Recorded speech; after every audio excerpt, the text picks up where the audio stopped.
Tonight, Whyalla Police crack down on reckless driving across the city, and the local optometrist bringing the gift of 20/20 vision to the Nepalese. This is Southern Cross News with Fraser Goldsworthy. Good evening. Southern Cross News has been given behind-the-scenes access to the local police impound lot in the midst of a crackdown on dangerous driving.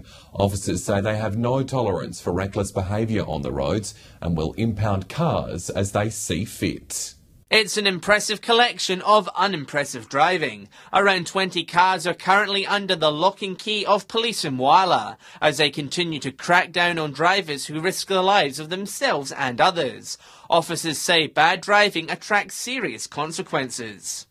Yeah, vehicles are impounded for 28 days and there's always a steady stream of vehicles coming in and some going. People that have their vehicles impounded on more than 2 occasions also run the risk of having their vehicles forfeited. Police can seize cars for a number of offences relating to driving under the Motor Vehicles Act.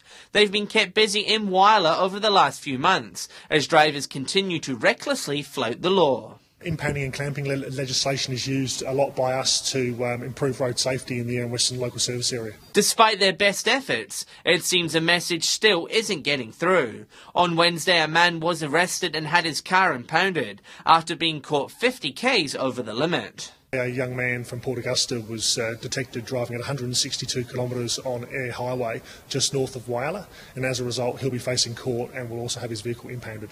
He's also warned drivers to think about the importance of their car before doing something stupid. Certainly they need them a lot to get to work, to get to the shops, so people often, you don't know what you've got till it's gone. John Hunt, Southern Cross News.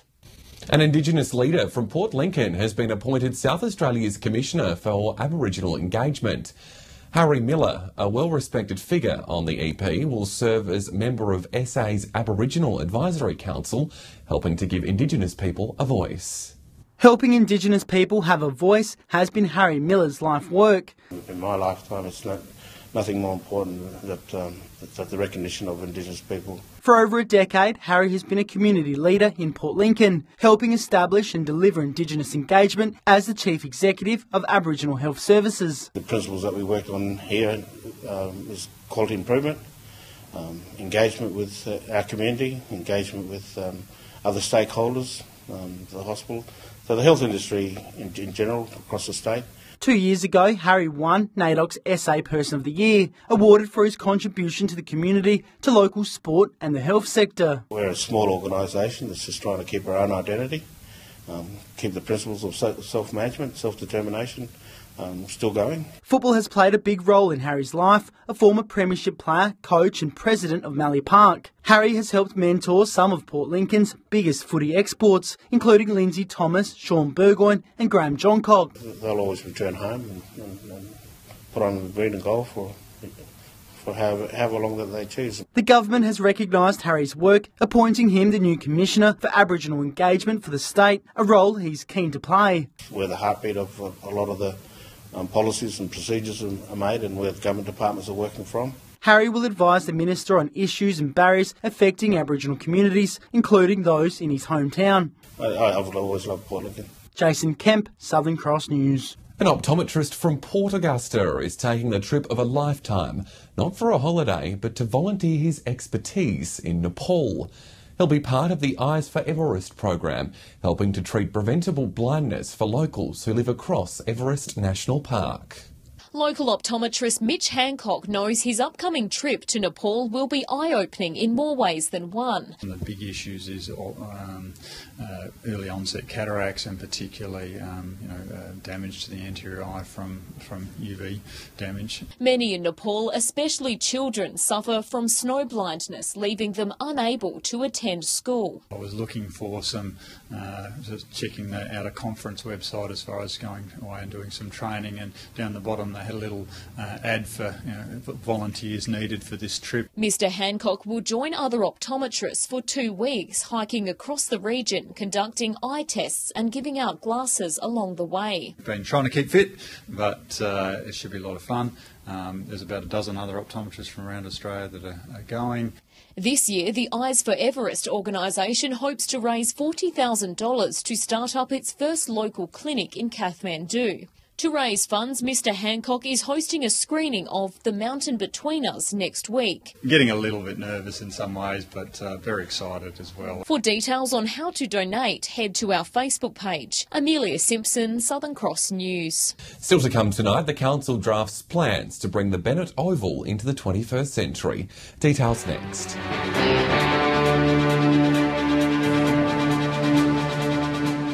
Cricket, squash and even lawn bowls could soon be played alongside football at a revamped Bennett Oval in Whyalla.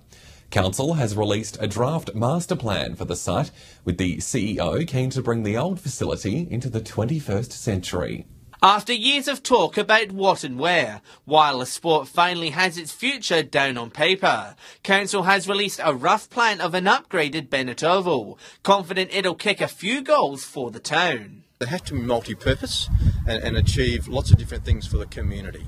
So it will enable the sporting endeavours to be undertaken, but also, as you mentioned, the conferencing. At the heart of the project is a new grandstand with expanded shade areas, a conference room and improved change rooms. A squash court will also be attached to the back.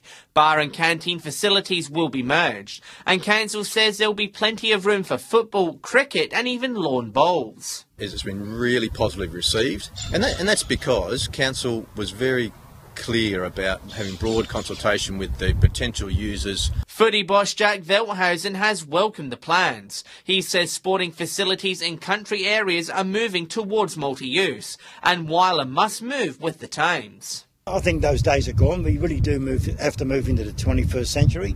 So it's about sharing and sharing the burden. At a cost of around $14 million, council needs to find the funds before work begins. It'll need third-party funding to kickstart the project. Council will be approaching the state and federal governments to see what level of funding they can contribute so that the facility can be constructed. John Hunt, Southern Cross News.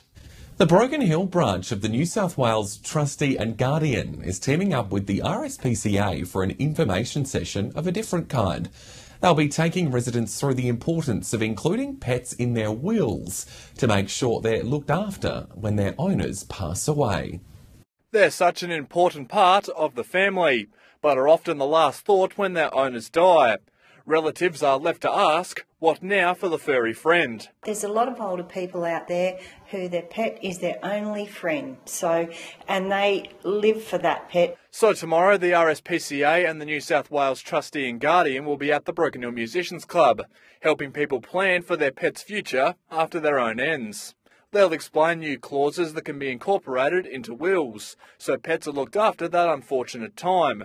Whether that's setting money aside to cover costs, or even setting up a legacy program through an animal charity. With these clauses can go in your wills, power of attorneys and enduring guardians, where they can be looked after whilst you're alive, and also on your death these can be provisions made in your will. They're also planning on launching a handy new info card. And we'll be launching our pet emergency cards that you can pop in your wallet that has all the details of your pet, so that people can contact your local vet or the person who will care, and it's just the size of a credit card. The workshop gets underway tomorrow morning at the Broken Hill Musicians Club, around 10 o'clock. It is really important from a young to an old age to know that you've got the information there to give someone about your pet, where it is, and that we can help with it. Patrick Reinke, Southern Cross News.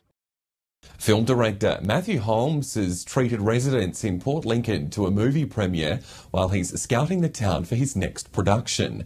Guests were given the chance to see his work before filming for his new project gets underway. It might not have the glitz of a Hollywood movie premiere, but that's exactly where director Matthew Holmes is planning to take his next feature. We want Bluefin to be an international film. We want to sell it to every country in the world. We want the movie to go around the world, film festivals and everything. So we feel that Bluefin is the perfect vehicle to put Port Lincoln on the, to put an international spotlight on Port Lincoln. Last night, Holmes showcased his latest film, The Legend of Ben Hall, in an intimate setting at the Euphoria Cinema. I really just wanted to present my last work to the people of Port Lincoln, to get them excited about the potential of my next film, Bluefin.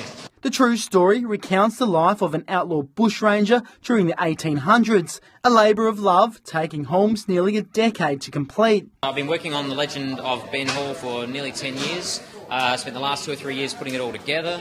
And it's, we've taken it all around Australia and shown it everywhere, but this is the first time it's ever been shown in Port Lincoln. His next film, Bluefin, based on a tuna angler in Port Lincoln, won't take as long, but promises to showcase the region to the world. There's also a chance for some local faces to get involved. If everything goes well and we can find the investors that we need for the film, we want to be back here in about 11 months' time, rolling cameras. Jason Kemp, Southern Cross News. In the news ahead, the Adelaide artists bring part of the Flinders Ranges to life through art.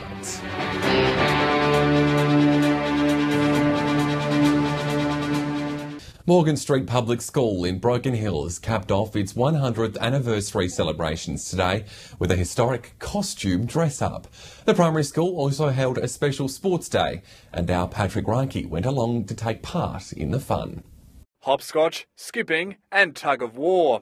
It was nostalgia time at Morgan Street School today. It's been absolutely fantastic. We've had such a great response from the public. We've had so many people turn out and the kids have just been amazing. After an amazing turnout to its centenary carnival earlier in the week, the school ended its 3 days of festivities with a decade-transcending sports day.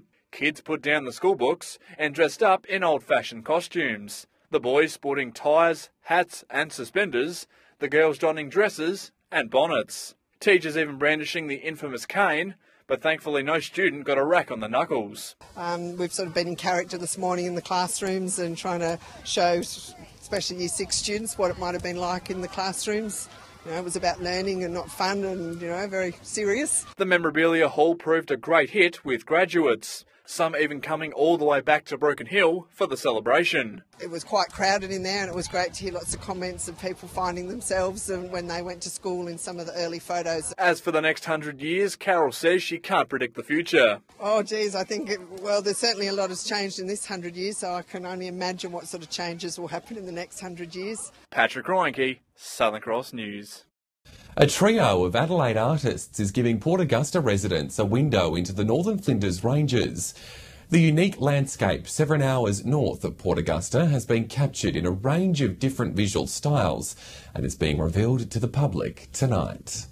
3 different perspectives of the same place. Using more than just the traditional paint and brush, a group of artists are bringing a remote part of SA to life in Port Augusta. They make up a trio called Part Part Collective, and they're arranging their work for a big reveal tonight. Because we can help each other and we gently give guidance if we can. After spending nearly a month at the remote Grindles Hut in the Volkathuna Gammon Ranges, the group is showing the public its experiences on the land. One artist kept this diary. As soon as you look at what you've done in the first diary, you can feel yourself being back in that place, experiencing the same kinds of things, and that's important when you do your work. Her work, titled Enduring, focuses on the rocky faces she saw in the ranges using a technique she learnt in France. And you do plein air, and you work very quickly.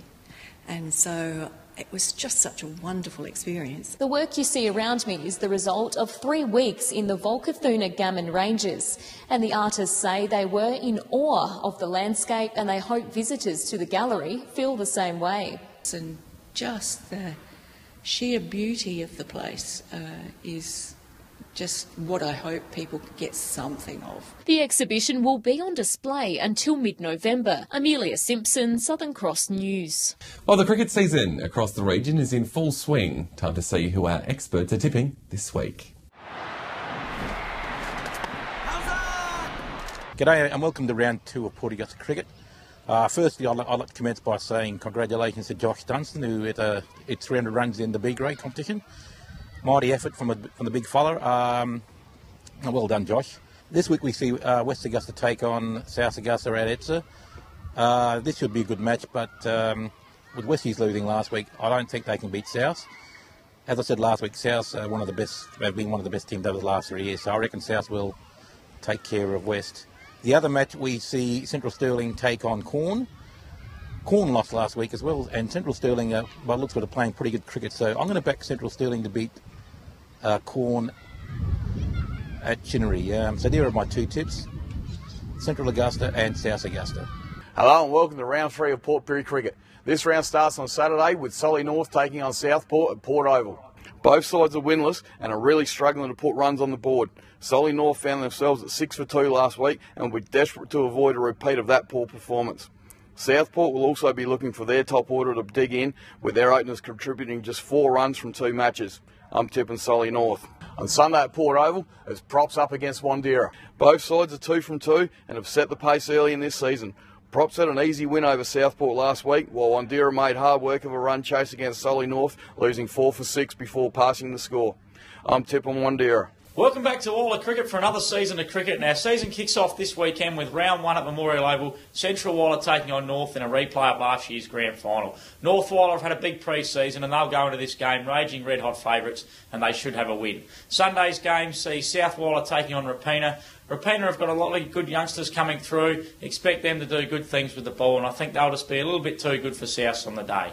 Welcome to this week's Port Lincoln Cricket Tips. The first game sees Waybacks and Southern Air at Poole Oval. Waybacks scored a huge 303 last week, and Southern Air chased down Charlton's 143 down. Southern Air should be too strong in this match. I'm tipping them. In the next game is Todd River and Charlton out at Dord Oval. Todd River bowled out for 120 last week and then defeated Tasman's bowling them out for 98, whilst Charlton were bowled out for 140 and couldn't get the job done against Southern Air. Going to tip Todd River out at home in this match. And in the final game sees Tasman's and Lincoln South at Ravendale Netball. Tasman's are struggling with the bat at the moment. Lincoln South have hit a few scores. Going to tip Tasman's though to get up in this one. Thanks for listening to Port Lincoln Cricket Tips. Broken Hill District Cricket commences this weekend after a delayed start due to rain last weekend. Last year's grand finalist in Western Central playing in the first game at the Alma Oval. This looks like being a ripper start to the season. I'm selecting West to turn the tables on Central in the opening game of the season. North take on South in the second round of 2020s at the Alma. And I think North may be a little bit too strong for a South side, who I expect to improve even further this season. Stay with us after the break. Nicole has all your weather details. We'll be seeing plenty of blue skies this weekend. I'll have the region's forecast next.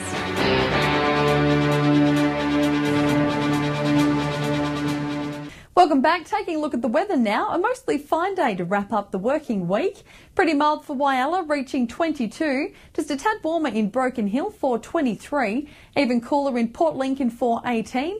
A good day to dry the clothes on the line in Port Augusta, windy for 25. And clear skies in Adelaide for 20 degrees. To the satellite, a band of cloud is impacting the south of the state with a low pressure trough, which is generating showers and scattered thunderstorms. On the Gulf waters, winds will be south-southwesterly up to 25 knots, seas at 1 to 2 metres with a south-southwesterly swell, sunrise just after 6:30, sunset pushing closer to 7:40. Looking at the forecast to kick off the weekend, we'll be out on the water tomorrow in Port Augusta. Clear skies for a lovely 25. A similar story for Port Pirie and Woodner. Slightly cooler for Whyalla and Port Lincoln, but plenty of sunshine on the way. A bit cooler in Adelaide, but clear skies in sight for 20 degrees. Looking ahead for Port Lincoln, cloudy weather will be setting in to wrap up the weekend. It will be moving on though for a clear Monday, a perfectly lovely weekend in Cleve with the temperature moving from 19 degrees to 23 on Monday. And it's warming up in Woodner as well as we push closer to showers on Tuesday. A really nice weekend in Whyalla, not too warm if you're looking to do a few things in the garden. Hotter in Port Augusta for a top of 25 degrees on the way to 33 Tuesday. And looking like it'll be edging closer to the 30-degree mark over the next few days in Kadina. And a bit of cloud on Sunday for Port Pirie, but it will be clearing for a sunny start to the working week. Plenty of good weather on offer in Clare with sunny skies for the next 4 days. And looking much the same in Broken Hill as the temperature slides into the 30s by Tuesday. So we'll definitely be able to get out and enjoy some sun this weekend. Fraser. Sounds like a plan. Thanks, Nicole. And that's all the news for now. Thanks for joining us. We'll be back on Monday. Hope you can join us then. Good night.